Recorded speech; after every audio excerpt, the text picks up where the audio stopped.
করেছি। আমি এই আয়াত এবং হাদিসকে সামনে রেখে অতি সংক্ষিপ্ত সারে সকলের মুফিদ এবং উপকারী হয় এরকম কিছু কথা বলার চেষ্টা করব। এই জন্য আপনাদের সকলের কাছে আমি দোয়া চাই এবং আল্লাহ পাকের কাছে রহমত কামনা করি। আল্লাহ পাক কিছু উপকারী কথা আমাদেরকে বলার এবং শোনার, এবং সেই কথাগুলো আমরা সকলেই যেন বাস্তব জীবনে বাস্তবায়ন করার তৌফিক আল্লাহ পাক দান করেন। সকলে বলি আমিন। মুহতারাম হাজিরিন, যেহেতু আপনারা আমার সবাই পরিচিত, আমি গতানুগতিক ওইভাবে মঞ্চ কাঁপানো, মানুষকে হাসানো কাঁদানো এই ধরনের কোন বক্তব্য আসলে আমার দিয়ে অভ্যাস নয়, যেটা আপনারা ভালো করেই জানেন। আমার বরাবর যেটা অভ্যাস, আমি কোরআন থেকে আয়াত তিলাওয়াত করি, কিছু হাদিস সেই আয়াতের আলোকে পাঠ করি এবং ওই আয়াত এবং হাদিসকে সামনে রেখেই ব্যাখ্যা এবং বিশ্লেষণমূলক কিছু কথা বলার চেষ্টা করি। আশা করি যে কথাগুলো আমি বলার চেষ্টা করব সেই কথাগুলো দ্বারা আমাদের সবারই উপকার হবে, লাভ হবে, যদি আমরা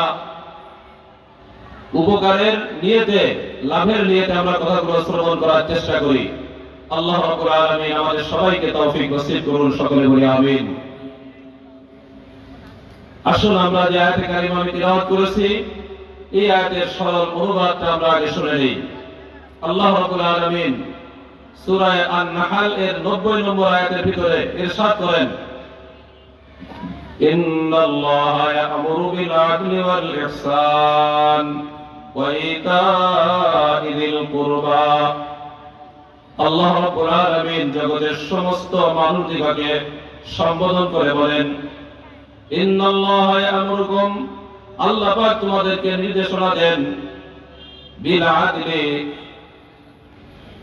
ন্যায় এবং ইনসাফ প্রতিষ্ঠা করার জন্য, ওয়াল ইহসান, পরস্পরের সদাচরণ করার জন্য, ওয়া ইতা'i যিল কুরবা, এবং নিকট আত্মীয়দের হক আদায় করার জন্য, ওয়া ইয়ানহা আনিল ফাহশাই ওয়াল মুনকারি ওয়াল বাগই, এবং আল্লাহ রাব্বুল আলামিন তোমাদেরকে নিষেধ করেন ফাহশা, অশ্লীল কর্মকাণ্ড থেকে, ওয়াল মুনকার, মন্দ কাজ থেকে, ওয়াল বাগই, এবং সীমা লঙ্ঘন করা থেকে, ইয়াইযুকুম লাআল্লাকুম তাযাক্কারুন। আল্লাহ পাক বলেন যে আল্লাহ পাক তোমাদেরকে নসিহত পেশ করছেন যাতে করে তোমরা শিক্ষা গ্রহণ করতে পারো, নসিহত হাসিল করতে পারো।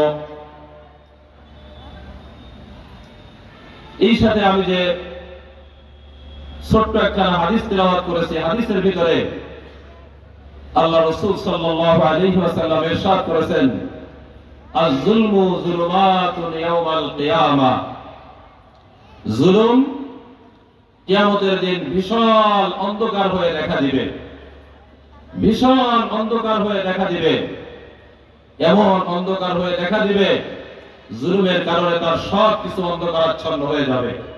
এই হলো হাদিসের সরল অনুবাদ। আসুন আমরা এই আয়াত এবং হাদিসের উপরে সংক্ষিপ্ত আলোচনা করার চেষ্টা করি। আমি আপনাদের কাছে জানতে চাই, জিজ্ঞাসা করতে চাই, ইসলাম এটা কি শুধু নামাজ, রোজা, হজ, যাকাত এর ভিতরেই সীমাবদ্ধ, নাকি ইসলামের আরো কিছু কার্যক্রম কর্মকাণ্ডের বাইরেও আছে? আমার কথা বুঝে থাকলে উত্তর দিতে হবে। ইসলাম কি এই নামাজ, রোজা, হজ, যাকাত এই কিছু প্রথা, এই কিছু আল্লাহর বিধান পালন করার নামই শুধু ইসলাম, নাকি এর ভিতরে ইসলামের বিরাট একটা পরিধি, একটা সীমারেখা রয়েছে? ইসলাম শুধু নামাজ, রোজা, হজ, যাকাত এর মধ্যে সীমাবদ্ধ নয়। তবে এই নামাজ, রোজা, হজ, যাকাত ইসলামের অত্যন্ত গুরুত্বপূর্ণ একটা বিধান। নামাজ যেমন গুরুত্বপূর্ণ বিধান, হজ রকম গুরুত্বপূর্ণ বিধান, যাকাত রকম গুরুত্বপূর্ণ একটা বিধান, রোজা এরকম আল্লাহ পাকের গুরুত্বপূর্ণ একটা নির্দেশনা। কি বলেন কথা ঠিক কিনা? নামাজ, রোজা, হজ, যাকাত ছাড়া একজন মানুষ পূর্ণাঙ্গ মুসলমান হতে পারে না। শুধু মুখে দাবি করলো আমি মুসলমান, আমি ইমানদার, এতটুকু কথার কারণেই ওই ব্যক্তিকে পূর্ণাঙ্গ মুসলমান এটা স্বীকৃতি দেওয়া যায় না, যত সময় পর্যন্ত তার বাহ্যিক আলামত দ্বারা এই নামাজ, রোজা, হজ, যাকাত এইগুলো পালিত না হবে। কি বলেন কথা ঠিক কিনা? কারণ নামাজের গুরুত্ব এত বেশি, কুফরি আর ইমানের ভিতরে পার্থক্য নির্ণয় করা হয়েছে নামাজের মাধ্যমে।